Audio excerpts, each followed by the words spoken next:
Assalamualaikum warahmatullahi wabarakatuh. Selamat pagi anak-anakku semuanya. Ketemu lagi kita di pelajaran IPA terapan. Kali ini dengan topik asam, basa, dan garam. Pada materi asam, basa, dan garam ini diharapkan setelah belajar asam, basa, dan garam, kalian bisa mengelompokkan sifat larutan asam, basa, dan garam, dapat menganalisis asam, basa, dan garam, dan dapat melakukan percobaan sederhana asam, basa, dan garam di bidang pariwisata dengan bahan-bahan yang diperoleh dalam kehidupan sehari-hari. Maaf, di tulisan saya salah itu ya, jadi bukan asam, basa, dan basa, tapi asam, basa, dan garam.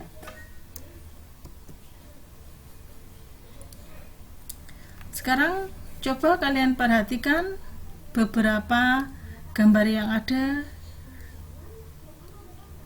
Sebelumnya kalian kan sudah belajar tentang larutan.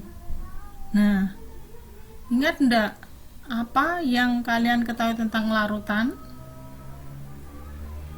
Apa larutan itu? Ya, larutan itu adalah campuran yang bersifat homogen. Kemudian kemarin kan sudah belajar kalau larutan itu terdiri dari larutan jenuh, terus apa? Ya, tak jenuh, lewat jenuh, dan juga ada larutan elektrolit. Larutan elektrolit itu apa kemarin? Oke, larutan yang dapat mengantarkan arus listrik. Yang termasuk larutan elektrolit kemarin apa? Ya, betul, asam, basa, dan garam. Larutan itu bisa mengantarkan arus listrik. Nah, sekarang perhatikan gambar-gambar itu. Coba kalian kelompokkan benda-benda yang ada ini ke dalam kelompok asam, basa, atau garam. Coba mana yang termasuk asam, kopi asam atau basa atau garam, jeruk lemon asam, basa atau garam. Silahkan ditulis di buku catatannya masing-masing.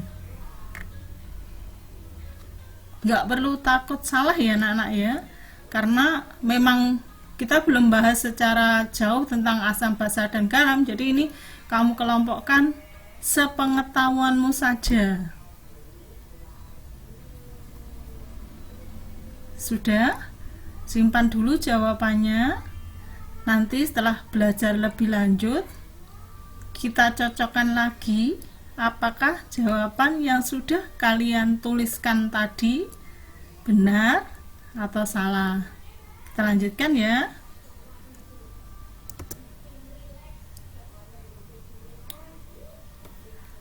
Nah, tadi kalian menggolongkan asam, basa, dan garam tadi berdasarkan apanya? Bagaimana caranya? Asam itu apa?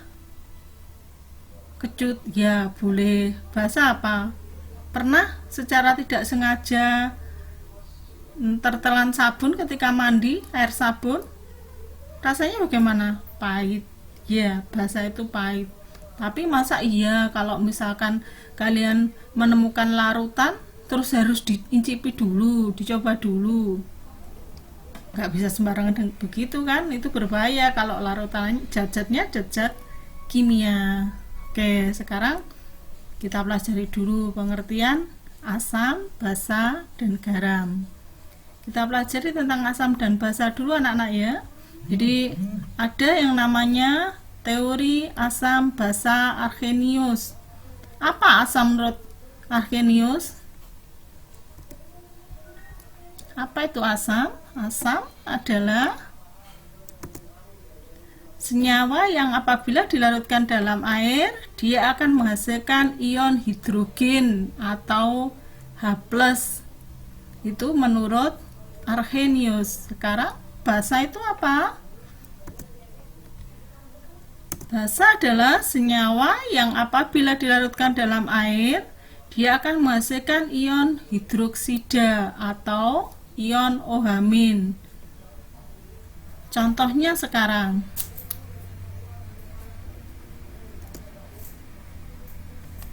Saya contohkan di situ ada asam klorida. Perhatikan anak-anak, asam klorida rumus kimianya HCl. HCl kalau terurai dia akan terbentuk menjadi H+ dan Cl-. Makanya dikatakan HCl itu adalah golongan asam karena dia menghasilkan ion H+.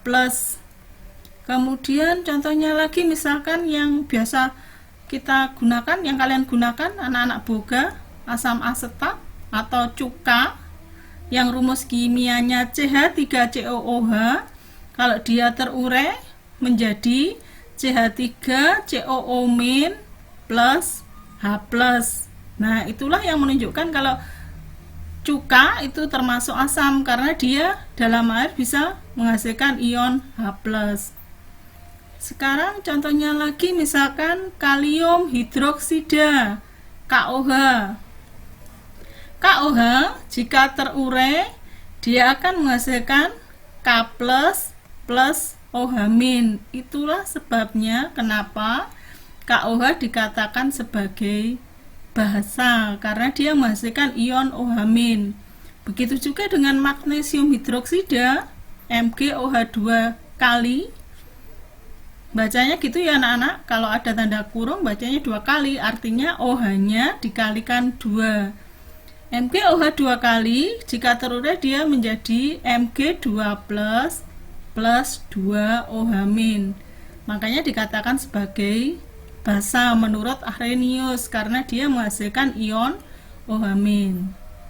Sekarang kita lanjutkan. Menurut Bronsted-Lowry, asam basa itu adalah merupakan donor atau yang memberi proton atau yang memberi ion H+.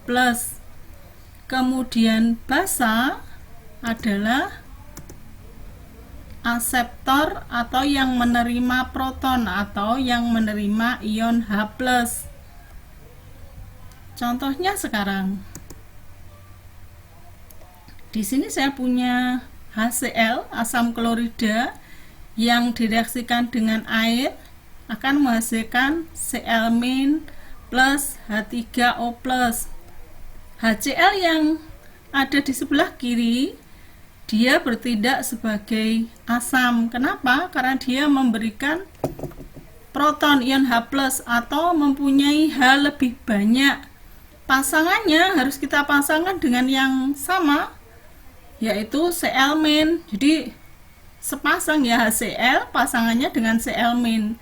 Di situ HCl bertindak sebagai asam, Cl-nya sebagai basa. Makanya saya katakan HCl asam 1, Cl- basa 1 karena pasangannya. Jadi menurut Bronsted-Lowry, HCl itu dengan Cl- adalah pasangan asam basa. Jadi asam donor H+,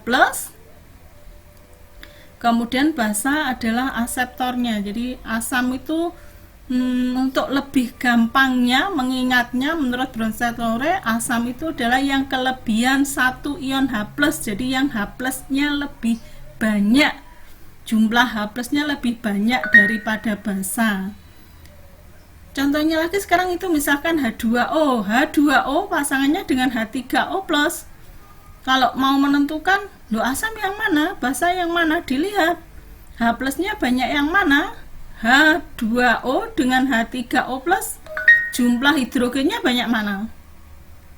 Banyak H kan? H3O+ kan ada 3H, H2O ada 2H. Makanya H3O+ di situ berfungsi sebagai asam. Basanya H2O. Jadi itu pasangannya asam basa. Bronsted-Lowry-nya adalah H3O+ dengan H2O. Paham anak-anak? Jadi bedanya tadi dengan yang teori Arrhenius kan asam menghasilkan ion H+, basa menghasilkan ion OH-. Kalau menurut Bronsted-Lowry, asam itu yang kelebihan ion H+ ya anak-anak. Mengingatnya begitu lebih mudahnya, asam itu lebih banyak H+-nya dibanding basa untuk menurut Bronsted-Lowry. Nah, sekarang menurut Lewis, asam basa menurut Lewis, yang dimaksud dengan asam itu adalah aseptor pasangan elektron. Maaf, salah ketik itu ya, pasangan elektron. Kemudian basa adalah donor pasangan elektron. Kita perhatikan contohnya. Di sini NH3+, NH3 ya, amonia kalau ditambah dengan H+ menjadi NH4+. Jadi NH3 nya sebagai basa, NH4+ nya sebagai asam. Jadi asamnya aseptor, kemudian aseptor tadi apa, yang menerima kan ya, yang menerima H+, kemudian basanya adalah donor itu yang memberikan, yang memberi H+. Jadi kebalikannya dengan Bronsted-Lowry ya. Sekarang kita lanjutkan lagi. Garam. Sekarang tadi sudah belajar asam, basa, sekarang belajar garam. Apa itu garam? Garam adalah reaksi antara asam dan basa. Jadi apapun basanya, apapun asamnya, jika dia reaksikan, dia pasti menjadi garam plus air ya anak-anak. Namanya adalah reaksi netralisasi. Jadi asam jika dicampur dengan basa jadinya netral, tidak asam, tidak basa, tapi jadinya garam plus air. Contohnya sekarang, misalkan saya mereaksikan HCl, asam klorida, dengan natrium hidroksida, akan menjadi natrium klorida. Natrium klorida inilah sebagai garam. Jadi Cl- dari HCl bereaksi dengan Na +-nya OH jadi NaCl, garam dapur, natrium klorida. Kemudian H+-nya dari HCl dengan OH-nya natrium hidroksida, dia jadi air, H2O ya. Contohnya lagi misalkan asam bromida HBr yang bereaksi dengan kalsium hidroksida, jadinya kalsium bromida, CaBr2. loh.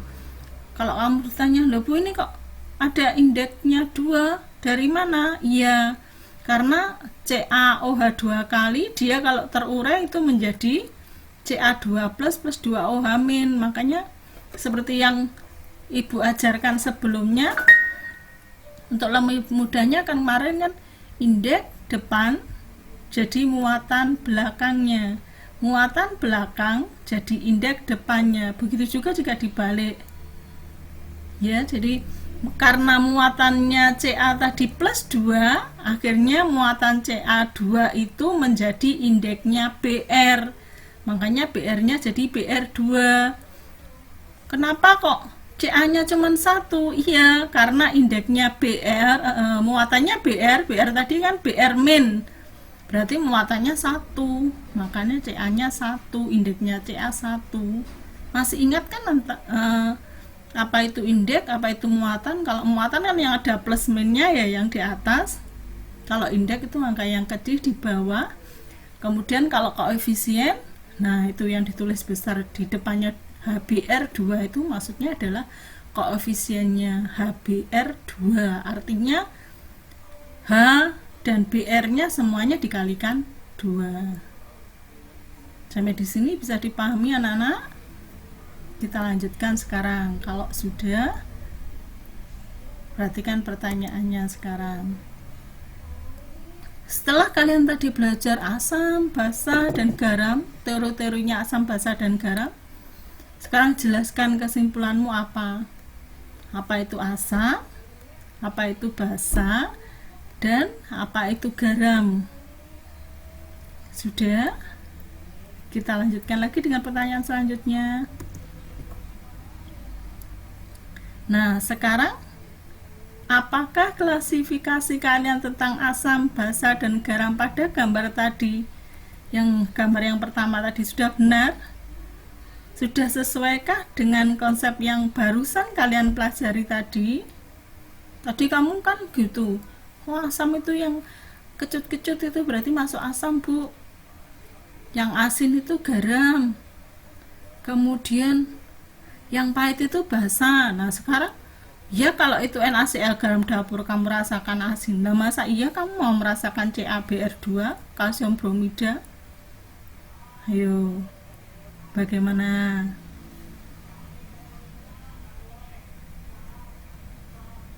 Pikirkan dulu jawabannya. Nanti akan kita bahas lebih lanjut lagi ya anak-anak ya. Kita lanjutkan dulu. Sekarang kita belajar derajat keasaman. Apa sih derajat keasaman itu?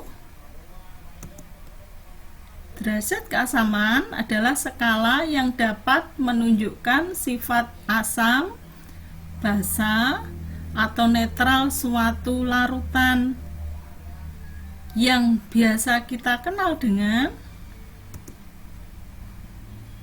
pH. Jadi pH itu apa? Skala yang dapat menunjukkan sifat asam, basa, atau netral, atau singkatannya power of hydrogen. Ayo, terutama nih anak-anak KC, anak-anak kecantikan, harus bisa menghitung pH. Nanti khusus untuk anak kecantikan akan saya ajari untuk menghitung asam kuat, pH asam kuat, pH basa kuat, itu aja ya. Kalau anak SMA sih banyak hitungannya, tapi kalian sekedar tahu itu apa fungsinya, biar nanti kalau kalian membuat sampo atau membuat alat-alat kecantikan untuk kecantikan tidak membahayakan. Jadi tidak hanya membuat cantik tapi juga tidak membahayakan, karena memang ada pH-pH tertentu yang tidak boleh digunakan untuk rambut, untuk muka. Jadi nggak bisa sembarangan. Makanya harus mengerti apa itu pH, skala yang dapat menunjukkan sifat asam, basa, atau netral. Apa harus dihitung, Bu? Enggak juga. Sekarang kita lanjutkan ya. Nah, perhatikan pH skala. Jadi nanti pada saat praktikum kalian gunakan ini ya, pH universal. Di situ sudah ada ring pH-nya. Perhatikan ada pH 1 sampai dengan pH 14. pH 7 di situ dikatakan pH netral ya. Netral itu pH-nya 7. Kemudian asam yang sebelah mana? Sebelah kirinya. Jadi antara 0 sampai 6. Basa yang mana? Basa itu yang 8 sampai 14. Loh, kalau asam kuat, basa kuat itu bagaimana, Bu? Kita lihat dulu selanjutnya. Nah, ini kamu perhatikan, semakin rendah nilai pH, semakin kuat sifat asamnya. Berarti asam kuat, kalau misalkan saya punya pH-nya 0 atau 1, termasuk apa? Asaman mana? pH 0 dengan pH 6 misalkan, lebih asam yang 0 ya. Jadi semakin rendah nilai pH, rendah semakin kecil ya nilai pH-nya, berarti semakin kuat sifat asamnya. Kebalikannya, semakin tinggi nilai pH, semakin kuat sifat kebasaannya. Maksudnya bagaimana coba? Kalau gitu basa kuat itu yang mana? pH berapa? Kuat mana sifat basanya? pH 14 dengan pH 8. Besar mana coba pH-nya? 8 dengan 14 angkanya besar mana? Besar 14 kan? Berarti 14 adalah termasuk basa kuat. Jadi semakin ke kanan itu semakin kuat sifat basanya, semakin ke kiri semakin kuat sifat asamnya. Kemudian yang dikatakan pH netral itu adalah 7, di tengah-tengah itu jadi patokan ya anak-anak ya. Jadi kalau pH-nya 7 berarti adalah pH netral. Ayo sekarang ini tadi yang saya tanyakan, ayo barusan tadi saya katakan, ayo bagaimana sifat larutan yang pH-nya mendekati 0? Bagaimana tadi? Bersifat apa yang pH-nya mendekati 0? Oke, betul, asam kuat. Karena tadi kan itu sudah saya katakan kalau semakin rendah nilai pH berarti semakin kuat sifat asamnya. Betul. Kemudian kalau pH-nya mendekati 14 tadi bagaimana? Basa kuat. Oke, karena semakin besar harga pH itu berarti dia semakin basa. Terus bagaimana Bu caranya? Kalau tidak menghitung pH tadi anak kecantikan untuk yang lainnya gimana untuk mengetahui oh ini pH-nya 5, ini pakai apa ya?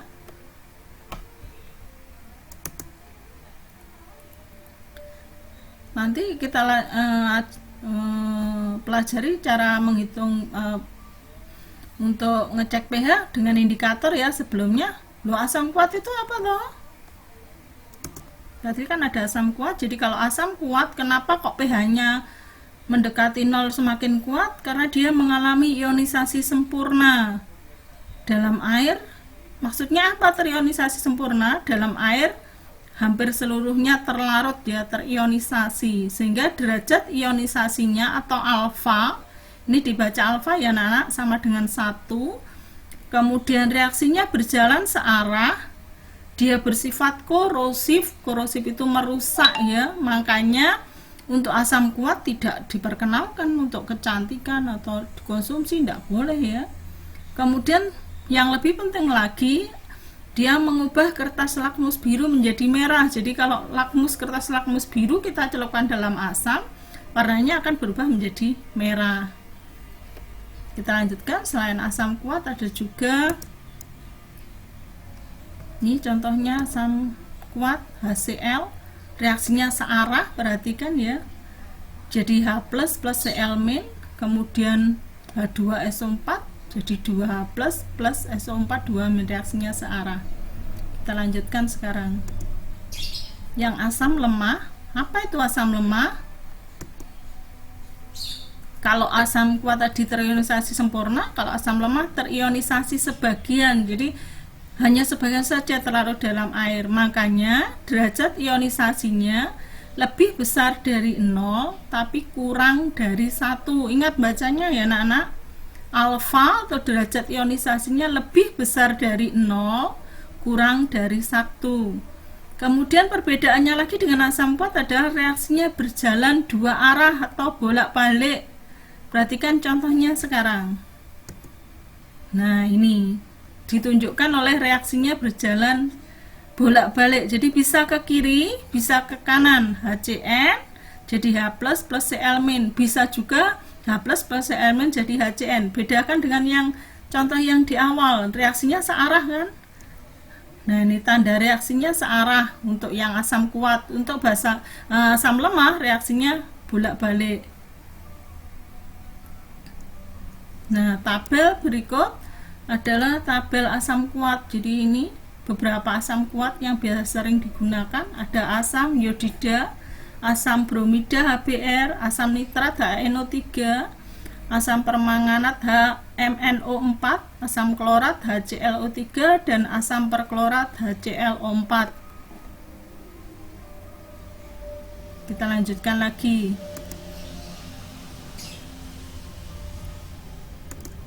Sekarang yang basa kuat, hampir sama dengan asam kuat, sifat basa kuat. Jadi dia terionisasi sempurna, dalam air seluruhnya mengion, derajat ionisasinya alfanya sama dengan 1, reaksinya searah sama dengan asam kuat. Bedanya kalau asam kuat tadi mengubah lakmus biru menjadi merah, kalau basa kuat kebalikannya, dia mengubah lakmus merah menjadi biru. Perhatikan contoh reaksinya. Nah, ini reaksinya searah ya, jadi berjalan searah. NaOH, natrium hidroksida, berubah menjadi Na+, kalau terurai menjadi Na++ OH-. BaOH 2 kali, barium hidroksida, berubah menjadi atau terurai menjadi barium 2 Ba2+ plus 2 OH-. Itu ya, jadi kalau basa itu pasti ada kata-kata hidroksida, kalau asam depannya biasanya ada kata-kata asam. Sekarang bagaimana dengan basa lemah? Sama dengan asam lemah tadi, jadi dia terionisasi sebagian, dalam air mengion sebagian, derajat ionisasinya juga lebih besar dari 0 kurang dari 1. Reaksinya juga berjalan bolak-balik atau dua arah. Contohnya reaksinya ini. Perhatikan FeOH 2 kali. Jadi dia terurai menjadi Fe2+ plus 2 OH-. Reaksinya berjalan bolak-balik atau dua arah. Berikut tabel basa kuat. Jadi basa kuat yang sering kita temui dan sebaiknya dihafal ya. Karena basa kuat tertentu, basa kuat itu jumlahnya cuma itu saja, jadi asam kuat juga gitu. Selain itu berarti basanya basa lemah.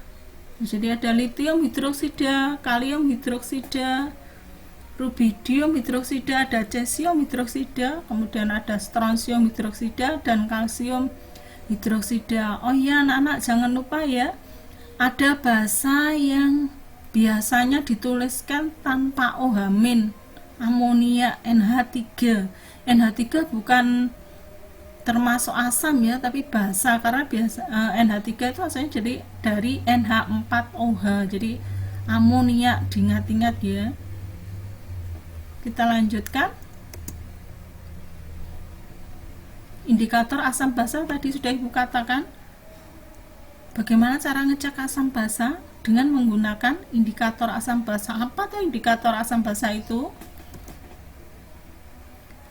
Indikator asam basa yang termasuk indikator asam basa adalah zat-zat yang dapat menunjukkan perubahan warna tertentu pada larutan asam dan basa. Jadi kalau ditaruh di asam beda warnanya, di basa beda warnanya. Apa saja itu indikator asam basa?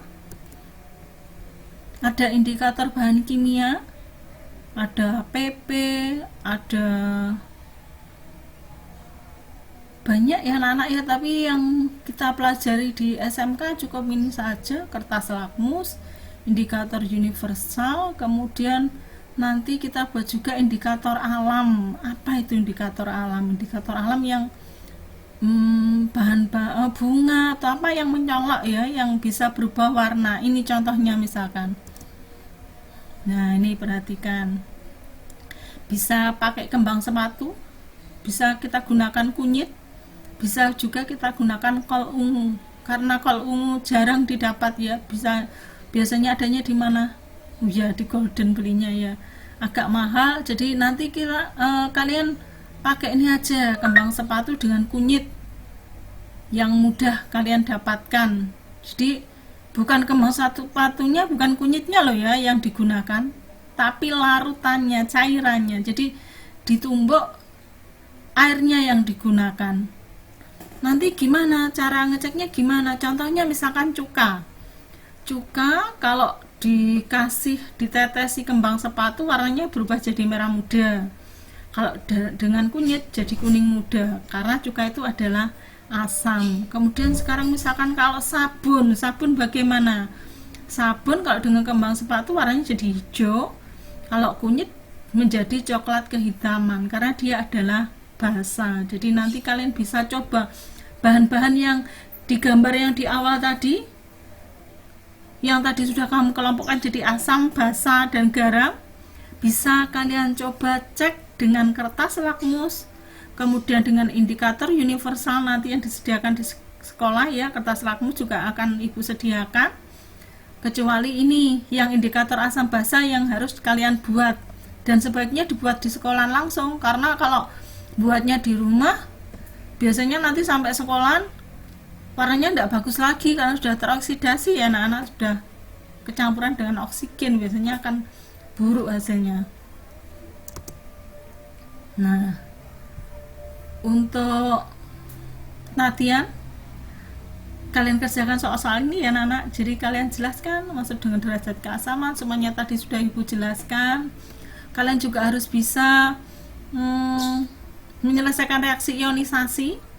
Nah, kalau sudah bisa menyelesaikan reaksi ionisasi, berarti nanti bisa membuat reaksi netralisasi atau reaksi pembentukan garam. Tugas akhirnya adalah praktikum berdasarkan kelompok yang sudah kalian buat ya, masing-masing kelompok buat kita praktikum menguji bahan-bahan yang biasa kalian gunakan sesuai mata kalian masing-masing. Misalkan anak boga ya pakai yang biasa digunakan di boga apa yo, cuka bisa, oke ya biasa gunakan cuka, baking soda. Kemudian anak kecantikan bisa apa, oke bisa pakai sampo dan lain-lain ya.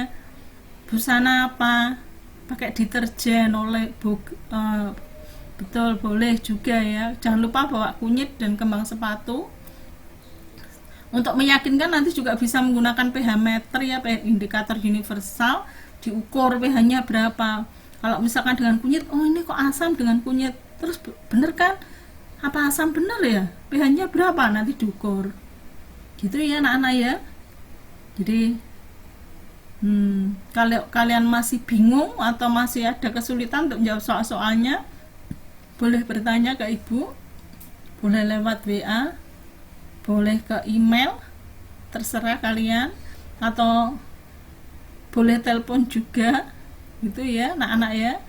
Jangan lupa kita bertemu lagi untuk praktikum. Saya akhiri di sini ya anak-anak. Terima kasih. Assalamualaikum warahmatullahi wabarakatuh.